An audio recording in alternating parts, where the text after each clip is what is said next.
Welcome, everyone. It's just me here today, taking questions and tuning in with all of you in this very, very potent time.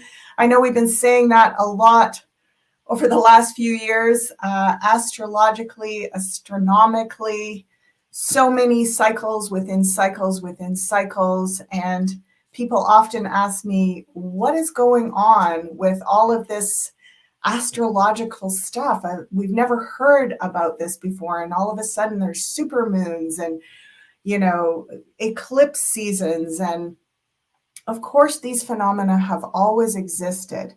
What I am aware of that's unique to this time that we're in right now is that there's a stacking of all these different completions or full circles of cycles, almost like nesting dolls. So there's these really long-term cycles that are literally in the tens of thousands of years.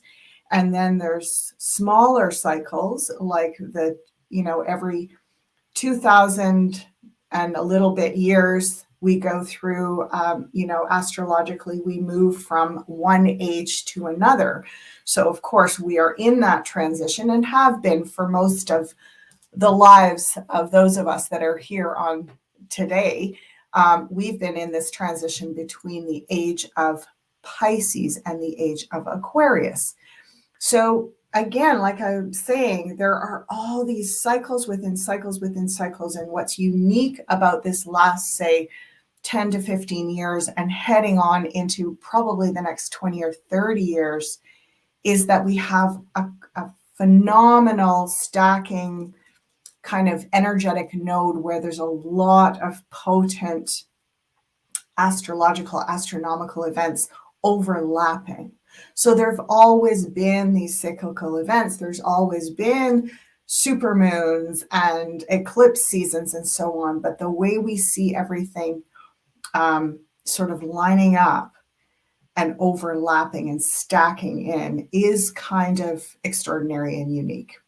So with that opening, greetings, Garden Hoe, Carmen, just a few of us on here today. Would you please give me some questions? Because I just heard from Sue and she was called away unexpectedly, so she's not going to be able to join us today, but we'll be back with Sue next week. And I'm really curious to know what you would like me to focus on.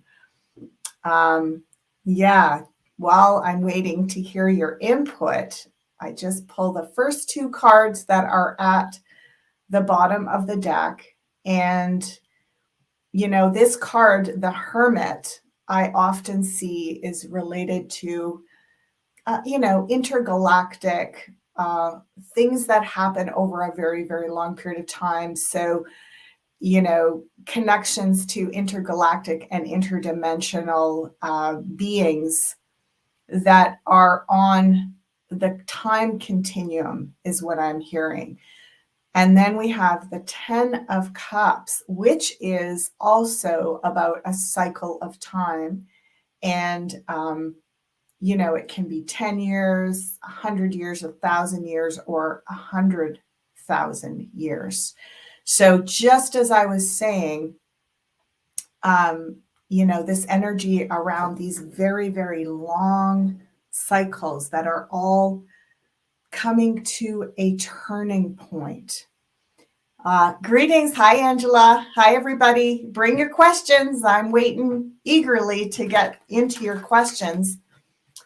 Just starting off by speaking a little bit about the times. And of course, everyone is talking about the eclipse season, right? It's all over the news. It's all over everything. And perhaps we want to start off by looking at that. And then, I'm hearing the Baltimore Bridge situation. If it turns out to be a cyber attack downstream.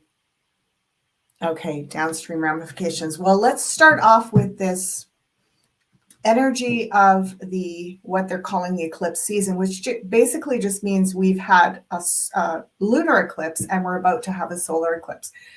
These types of solar eclipses that are visible here in North America do not happen very often. There have been in our lifetime. I know when I was, when I was in elementary school, we had a big solar eclipse that was visible over, parts of Eastern Canada. So it does happen periodically, but it's not super common. And then, of course, because we've had a lunar eclipse and we're having another lunar eclipse right around the time of the solar eclipse, it's kind of stacked in, as I said before, where there's a lot of energy. And how I see eclipses, just very basically, I'm going to be talking more about this on the eclipse day. I'm going to be doing a special presentation, so you can tune into that. But basically, how I see the energy is that it is about resetting. And so people see it as being, some people, there have been versions of throughout history, a lot of superstition around eclipses, and they're seen as, foretelling ominous events and, kind of associated the idea that suddenly darkness can happen in the middle of the day, or suddenly, a bright moonlight can be darkened out. It doesn't last for super long, but there's a feeling of something powerful happening in the heavens. And how I regard it is that it is literally like bringing the curtain down between scenes. It's like a scene change. So it is almost, you could see it like a clearing energy, where everything that has been is temporarily paused and cleared. And then what is revealed is what we want to say is like an upgrade. So the energy we bring into the season change, if you see it almost as though, when you go to an event and see a play, for example, and the curtain comes down and you hear all the shuffling behind while the curtain is down, organizing, setting up the props, people changing their costumes and getting ready for the next scene. What happens at that moment where the darkness is kind of hiding everything, and what emerges at the reset when the curtain is lifted is what happens just in that very small amount of potent time in between when the curtain is down. So if we think about that and imagine that, these portals or moments of darkness, all the different energies are going to capitalize on that, right? Dark force energies are going to be like, yeah, let's get in there and set up this scary scene so that when the, curtain goes up, it's like, ah. And same with light force energies. We can say, oh, here is a moment to plant my heart in the potential of a future that I can visualize, that I really, love and aspire to. So meditating over that time period is super powerful. And then we also see what the sun is actually in, what sign astrologically it's in when it has this scene change. And we know that the sun is actually astrologically in the sign of Aries. The new moon is also in the sign of Aries. So what we're seeing is, what do we know about Aries? Well, it is the very powerful, driven energy that is quite, I want to say, potent and activating, but it can be very destructive. It can be associated with violence, with sort of war and military campaigns and things of that nature. So what we can do in a very, very powerful solar eclipse around the sign of Aries, back to back with a lunar eclipse around the sign of Aries, because the new moon is also in Aries, what we can do is we can reset our relationship to this idea of war, violence. We can clear what's happened to us over the last several thousand years as a result of ongoing trauma that's just passed on generationally. So anything where we can work on bringing peace into the heart of humanity and using that Aries fire, we're in the wood dragon year, using the fire of Aries to motivate and initiate positive healing change as opposed to more of the same old destructive patterning, trauma-based patterning, power dominant patterning. So, I'm not deterred by the fact that this is, a solar eclipse and a lunar eclipse in the sign of Aries. I think it's phenomenal. I think what better time, what a perfect time to clear our relationship to war and violence. So there we go. Let's look at how should we prepare for the energy of these eclipses? Thank you, Angela. Well, as I said, meditation, visualizing, a vision of peace, holding peace in your heart and visualizing. It's almost like we can't even imagine a world without wars. However, this eclipse season and cycle is an invitation for us to do just that, to visualize and imagine a world without wars. So there you go. That's a really great starting point. We can look at more about that on the actual date of the eclipse. And we're going to have another live before then too, so I'll talk about it a little bit more next Wednesday. Let's look into the Baltimore Bridge situation. And I have to admit, I haven't been up on the news. I know I did see the events, but I haven't been following up or know anything about the backstory or anything like that. So I guess we're asking, is this a cyber attack?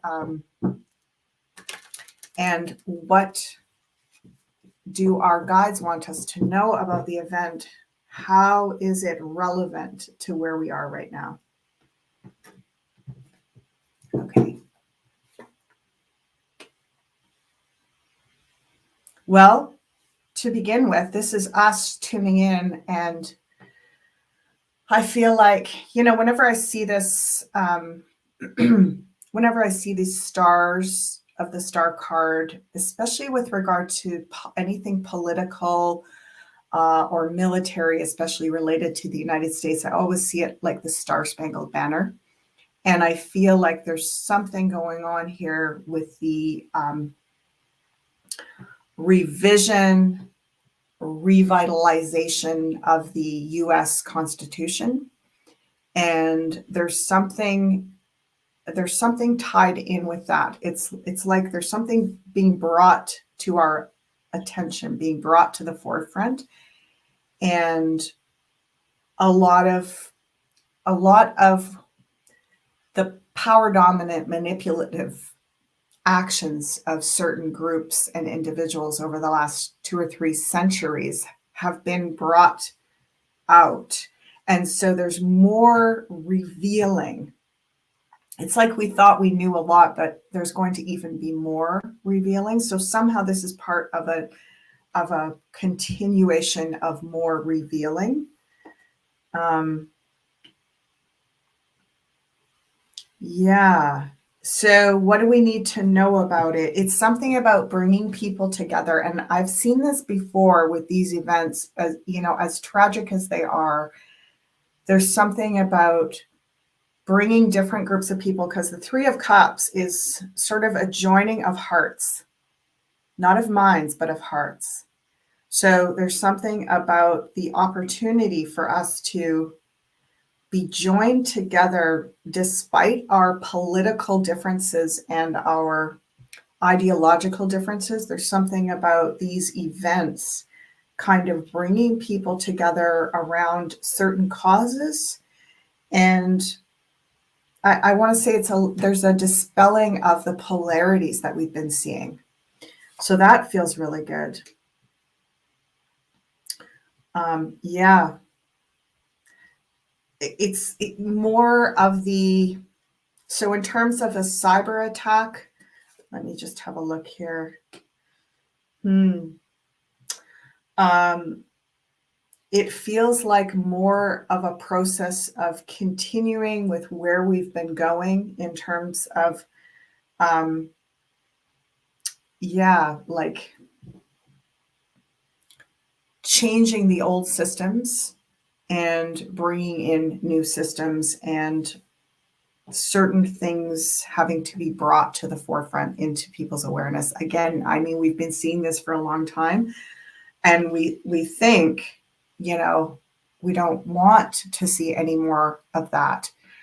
But there is still, I get almost that we've got another 30% to reveal. Isn't that so hard to see? But there's more.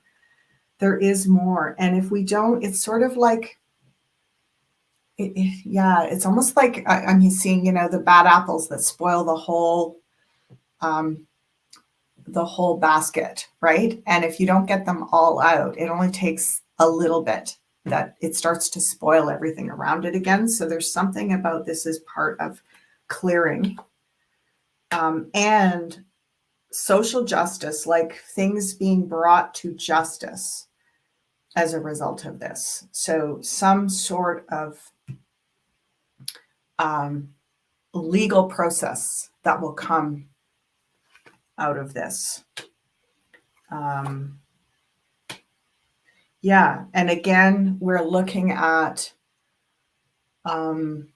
there's this momentum, right? 8 of Cups, the 8s are about momentum.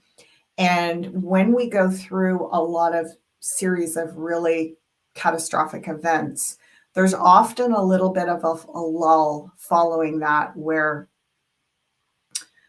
people get almost like fall back asleep again. And it's awful that we have to keep having these events to keep reactivating our consciousness. It's not just our consciousness. It feels like it's related to our emotions too. Like we go quickly out of our feeling realm and into just our thinking realm. So there's something about, even for those of us in the truther community, there's something about being sort of reminded or re-engaged in the walk that we're walking, the path that we're on. When will the official changes or corrections in our calendar be made? Okay. All right. Let's have a look. Oh, there's some good questions coming in here.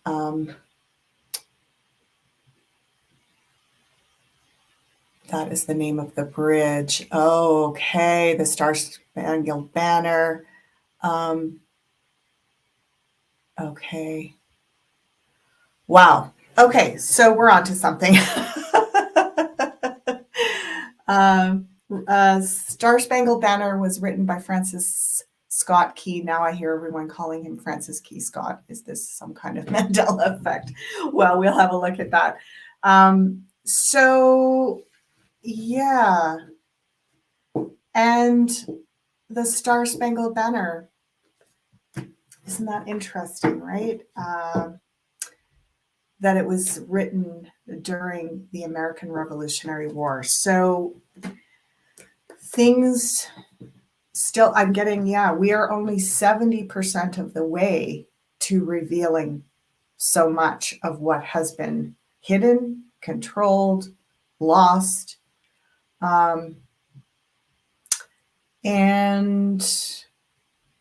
I'm going to go to Angela's question.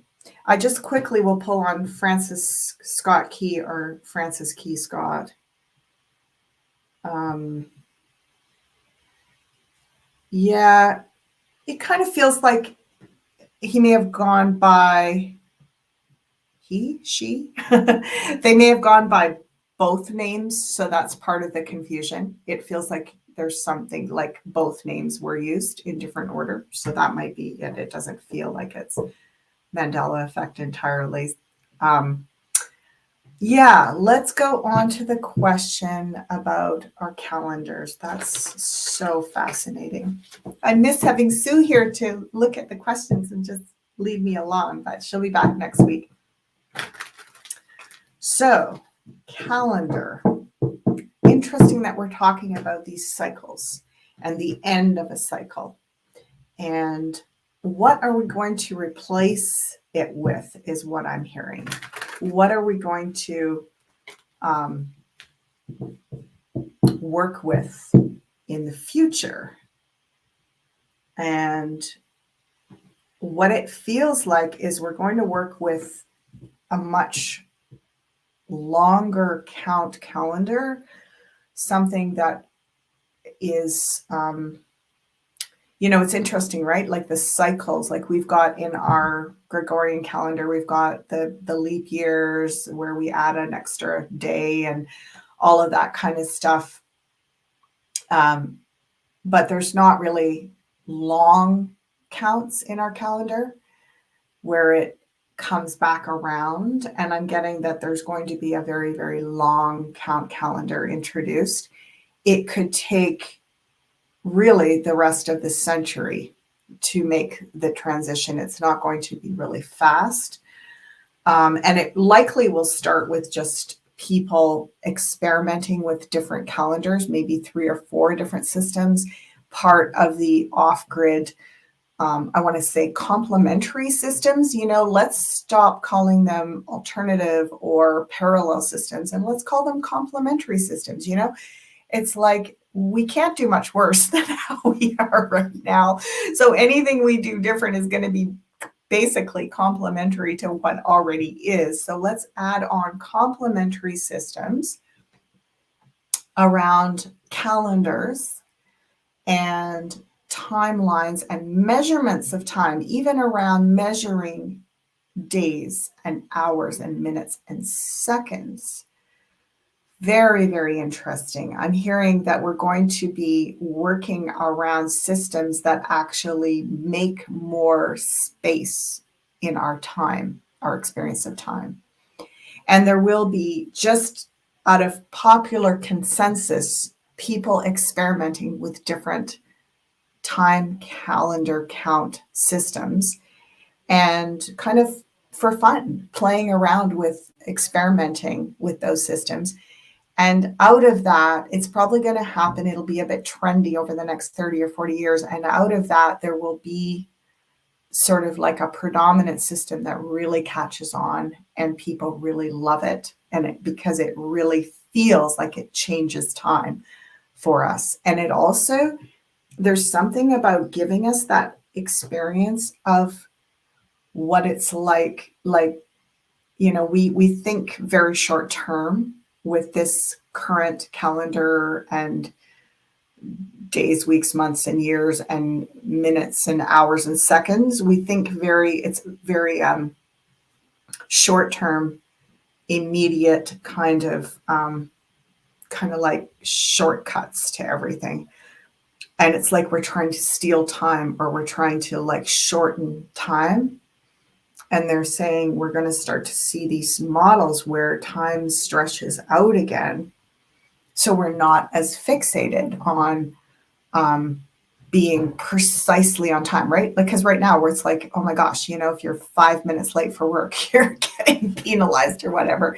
And it wasn't that long ago, like, a few hundred years ago, and even maybe not that long ago in different systems, like, farmers operate on their own calendar almost system. There's even the Farmer's Almanac, for example, and they would operate on their own hourly system, depending on the seasons, depending on the weather, and so on. So it wasn't terribly long ago in the Middle Ages, for example, where it would be like, you're going to meet at high noon or whatever. It's like there would really only be the certain times of the day that you could say, well, when the sun is there, we're going to meet. Well, that's going to have, there's going to be space in there for like probably half an hour to an hour either way, where you're not late, you're on time, but time is not so precise and like cut up into all these little tiny, tiny pieces that you have to be so aware of.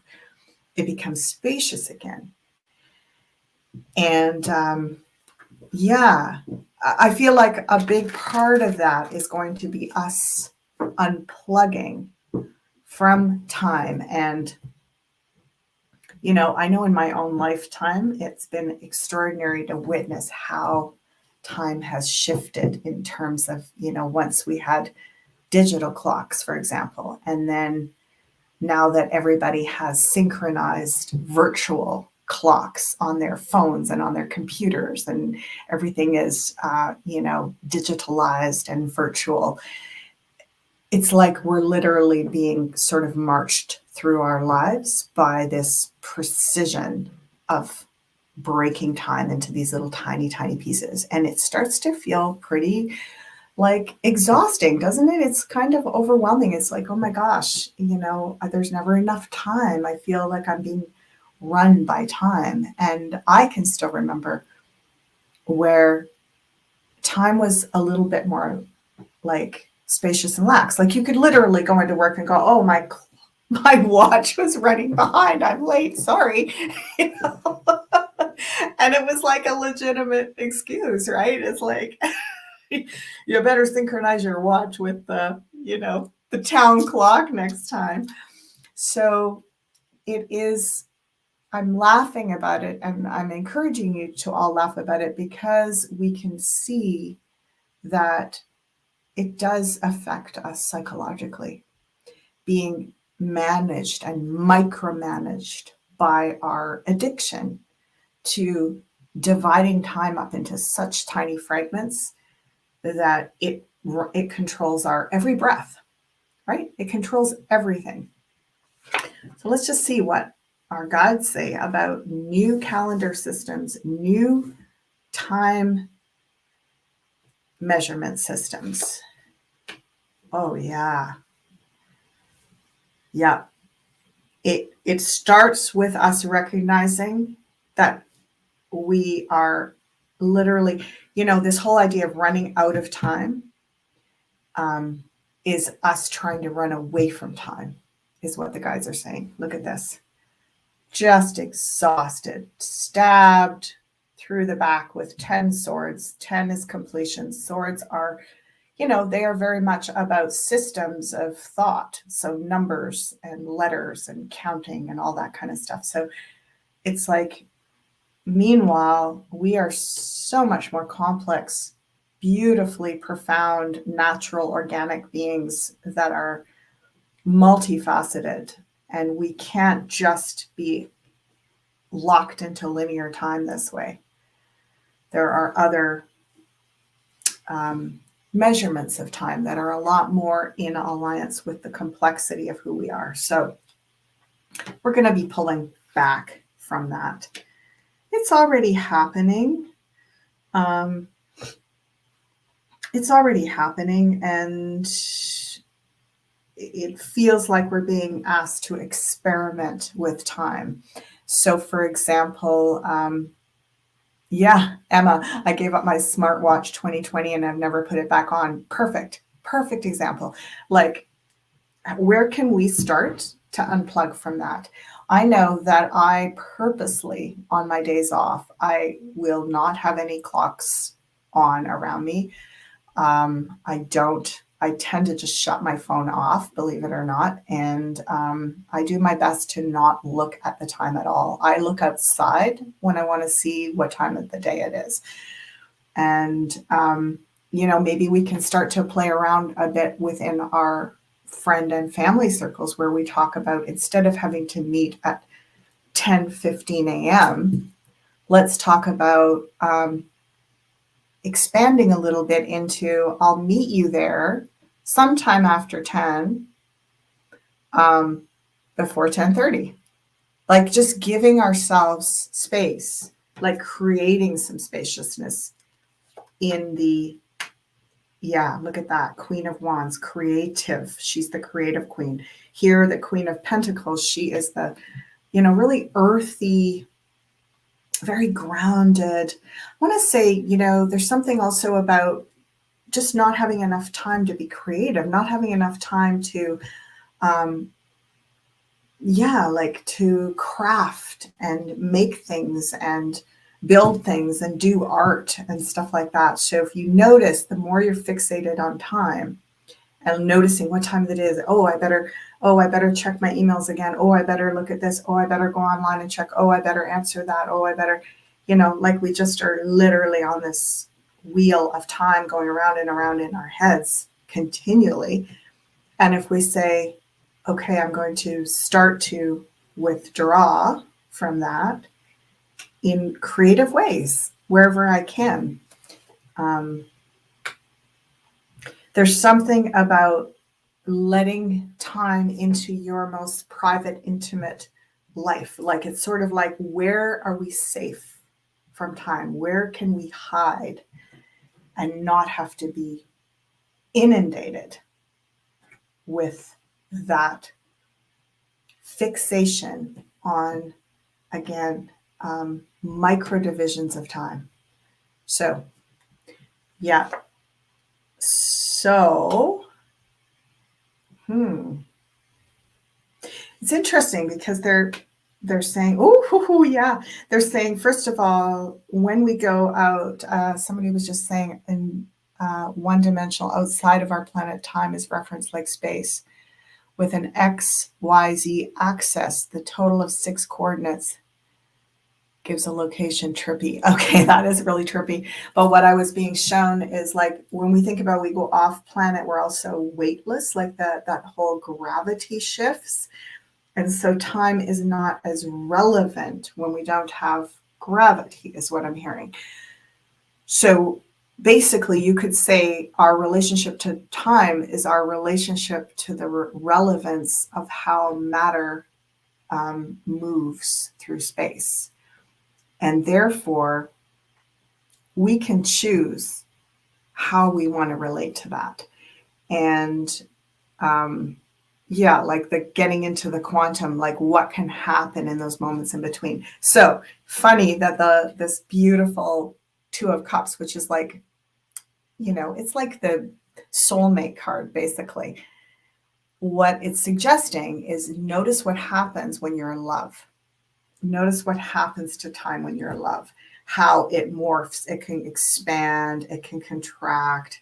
There's this real, and there's this almost, what do we often say when we're in love? We often say, I don't want to know what time it is. Like, let's just try to, like, can we just be here endlessly? Can we just stop going somewhere and stay here to be in this beautiful feeling?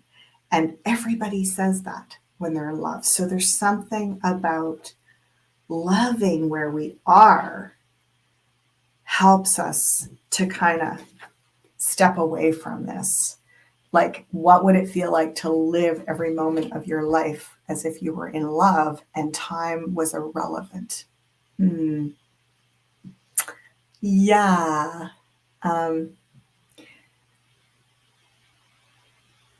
When meeting up with people, ish has become a big deal. I'll be there at 2-ish. It gives me some breathing room. Yeah, right?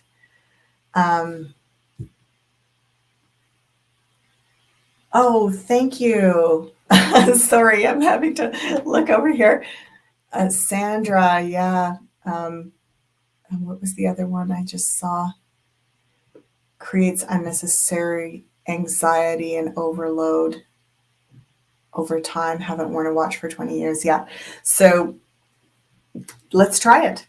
Why not? Right? Like, who tells us we can't do that? Why don't we play around with that and just see what happens? The other thing that I find really incredible, I'm still very old-fashioned with a lot of this stuff. My friends will tell you that I'm not super good at answering texts or responding really quickly to things.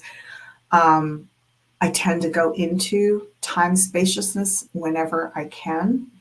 And it feels very, I want to say, sanity preserving for me. In some ways, I feel like it has a lot to do with why I am experiencing this time with all the stresses and all the concerns and anxieties and feeling as sane and grounded as I do, is because I don't disregard what's happening, but I don't play into the time compression of it all. I feel a lot of spaciousness, and that's because I give myself a lot of spaciousness. I give myself a lot of time to just sit, to just be, to not look at my devices at all. And I love that. I've been known to go home on, a Friday night or whatever my end of my week is, and leave my phone in the car and not look at it till like Sunday afternoon or something. So I know that sounds insane and really extravagant and indulgent, but it is actually, pretty natural. Like 20, 30 years ago, that's how we lived. We just didn't think about checking phones all the time.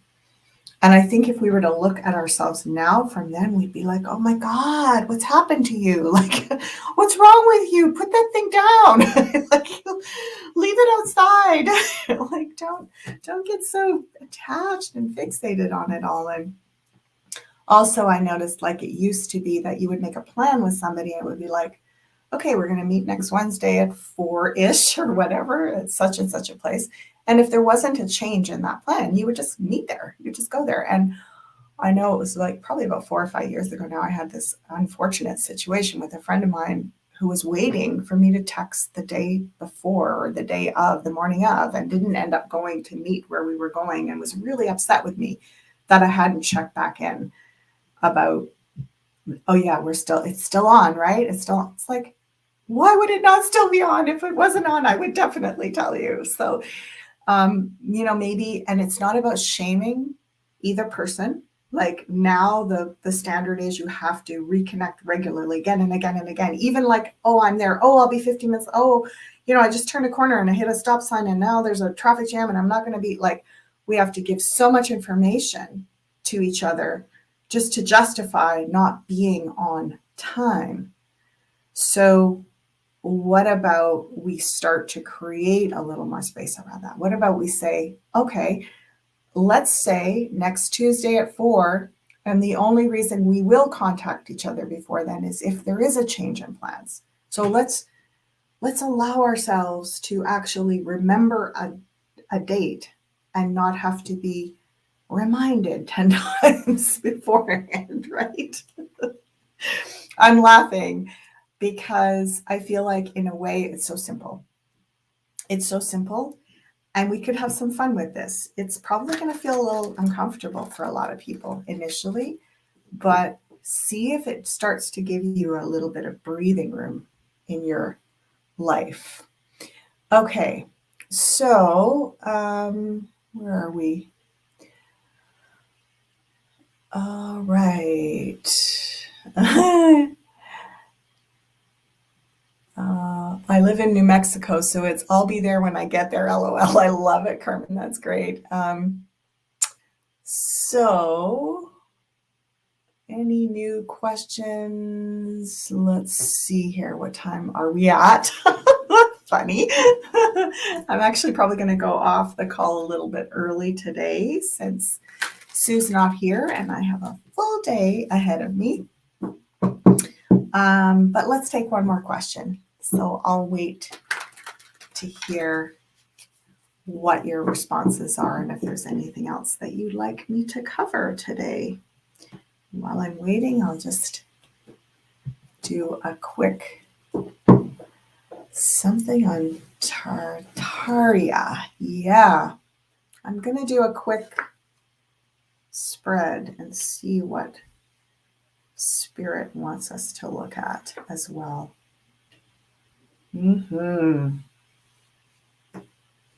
Okay, so interesting, because it sort of segues in with Tartaria in that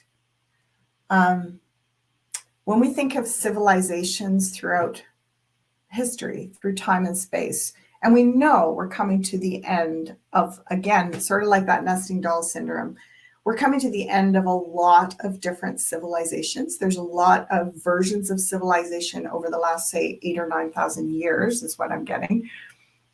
We know that cycle is coming to a close, and that cycle has been a lot about the artificial reality, what are the eighth sphere, the overlay, the artificial inversion overlay, that's about power, dominance, and control.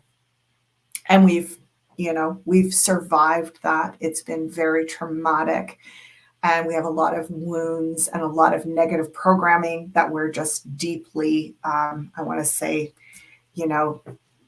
sick with. We're carrying a lot from the last 8,000 or 9,000 years in our energy bodies, in our physical bodies, in our DNA, and so on. When these cycles and the nesting doll syndrome of several cycles, the little civilization, what is it? I think 240 years for the average civilization to rise and fall. And then economic cycles, I think, are 70 years. And then there's all these cycles where things have a flourish and then they decline. And what we can notice is, and Tartaria being an example of civilizations rising and then sort of going in a way to sleep, or being, again, that sort of curtain call, like next scene, something different. But it hasn't gone. It's not disappeared. It's just sort of latent, energetically latent. I feel this way also about a lot of species. I feel like we have this idea that things are extinct and oh no, we can never have those things back. And I feel it's almost more like they come back into materialization, not because there's a shred of their DNA on the planet, but it's actually an energy signature. And when it's revitalized or reactivated, it springs back into existence. So what this card, Nine of Wands, is about gathering the whole synthesis of the experience of the last 9,000 years and all the civilizations that have risen and fallen. What happens when we transition from a civilization? There's usually a little void, right? Like the civilization starts to go down and then there's a lot of corruption. It's a very messy transitional period, and there's, into a void, whatever energies that are most dominant will step. So we have to be very intentional as we go through this transition. What do we want to bring from the old? And I almost liken it to the end of a garden season. So let's say you've been gardening all summer and you're getting ready to put the garden to bed, and you're gathering your seeds and you're looking at what was great, what really worked this year. You're going, oh, wow, those squash, that particular, they were delicious and definitely going to get some seeds from that. And these beans, they didn't do so good. So we're just going to leave them, on the vine and take them down in the spring. Like literally going through and saying what works, what doesn't work, what do we want to salvage, or like, I want to say almost like protect in this transition through the down season or the dark, time when everything goes back into compost. We're going to bring some stuff from the last 9,000 years of civilization. We're going to bring some stuff with us into the next 9,000 year cycle. What do we want to bring? And it's almost like each civilization, even each organized religion, have beautiful aspects to them. Every one of them have their strengths, their unique strengths. So giving some thought to what of the systems that have been in place do we want to save and nurture through this transition time? We can't bring everything with us. And yet we want to choose out of what has been. And we also want to go back through history, both recorded and unrecorded history, and notice what was really valuable about these earlier eras. Because what we're going to want to do is redesign something different. And right now, we're pretty burned out from this last phase of the system. But I want to say even in the next 7 to 10 months, there's going to be some new energy of enthusiasm and motivation. I'm even getting like getting through this next 2 or 3 months energetically. There's a lot going on, but we are going to start to see a bit of a revival. And we're seeing revivals like almost like a bit of Renaissance revival. I've talked about this before, where I've seen a vision of, we've got all this youth right now that are so digitally and virtually fixated on their devices and their virtual AI version of reality. And of course, the joke is, the beautiful irony of it is, when their children come to the age of maturity, their version of revolution is going to be to go back to pre, like literally a cultural renaissance of, let's not have anything digital or tech or AI. And that's going to be the next wave of going back. They're going to go back and look at different eras and go, we want that. We want to reclaim that. So what are we bringing with us? It's not going to look the way it did before. I love the reenactment groups and stuff like that, like where they do the Renaissance fairs and all that sort of thing. And I love that. I love how it feels to be sort of playing at remembering those eras. But there was a lot of really horrible things in those eras that I do not want to reenact. I do not want to remember. I do want to stick to strictly living back in the Middle Ages again. However, what can we bring from that era? What can we bring in terms of really beautiful practices and traditional skills that are like, knowing how to make things with our hands, knowing how to grow food and, make cheeses and do all these things like people, just average people, everyday ordinary people knew how to do so much that we don't know how to do anymore. So there's ways that we can bring something forward from the past without recreating the whole past. And if we gather from very many different earlier civilizations for inspiration, what can we coalesce? Because the Nine of Wands is like the resume card. It's like drawing on all the things that have risen and fallen over the last 9,000 years, that some of it was really good.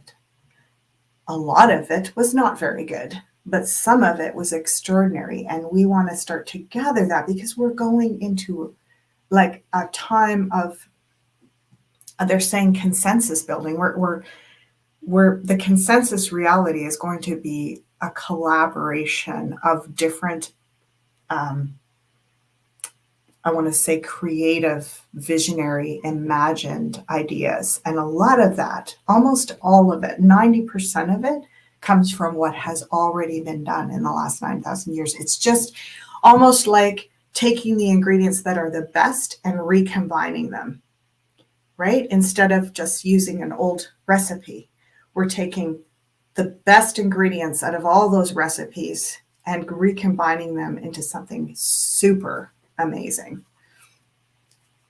Okay, let's have a last little, oh yeah. And this kind of ties back into the time, this ties back into the energy of time, because what I've noticed, I'm such an avid historian, and I've been doing historical research, researching alternative history for 40 years. And what I've noticed in all my exploration is that in the past, people knew a lot about the past. Like, we think about, say, for example, in ancient Greece with the philosophers and, the scientists and the mathematicians and everything, they referred to the teachings of their predecessors, which were their classics.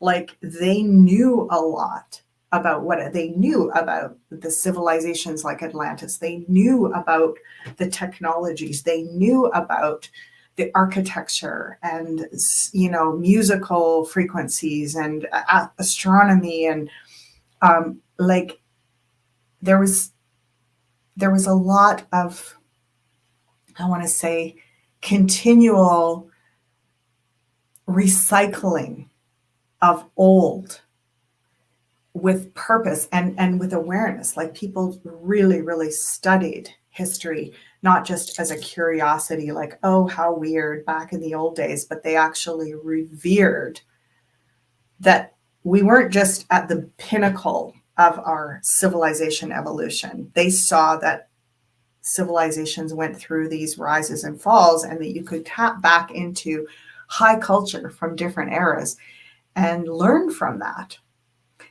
This is probably the thing that we are the most stunted with, is that we are just stuck on pause here. Like most people can't even talk to you about history in the last 50 years. You know, the modern kids of this era, they don't even know the history of World War I and II. So it's like we're just like lost in a sea of kind of unrelated data with no historical context. So to me, there's something about that's going to be a very beautiful practice of going back and looking, even in the last 10,000 years, looking at high culture and civilizations and drawing, and I want to say almost like extracting and repurposing, recycling some of the things that have happened. Yeah. So, yeah, new healing technologies. I love it. Thank you, Karen. Thank you, April, Sandra, Carmen, Shanti. Lovely to see you all. Garden Ho and Angela, of course, Emma. Such a lovely sharing this morning. So I'm going to sign off a little bit early. I wish you all a beautiful upcoming week, and I look forward to reconnecting next Wednesday with Sue, and we will go in a little deeper and look at the this time of the eclipses that's just around the corner. Have a beautiful week. Bye for now, everybody.